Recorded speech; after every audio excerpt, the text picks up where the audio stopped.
તમે હિસ્ટ્રી જુઓ, અધ્યાત્મની વાત એક બાજુએ મૂકો પણ ભૌતિકતાની પણ માત્ર વાત કરો તો ગયા વર્ષે 74,277 કિલો ફળ એ દાદાની આજુબાજુના ગામડાઓ જેવા કે આદપર, ઘેટી, દેદરડા, જીવાપુર, ડુંગરપુર, રોહિશાળા, હસ્તગીરી અને 33,000 કિલો નૈવેદ્ય ત્યાં બધા ગામડાની 300 શાળાના બાળકોને અને બધા ડોળીવાળાના દીકરાઓને આપવામાં આવ્યા છે।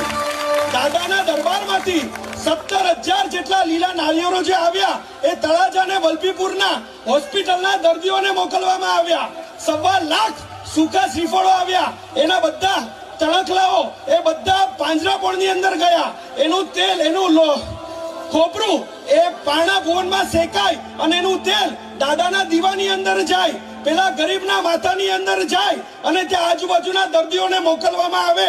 એનું કારણ મારો ઋષભ એ વેચવા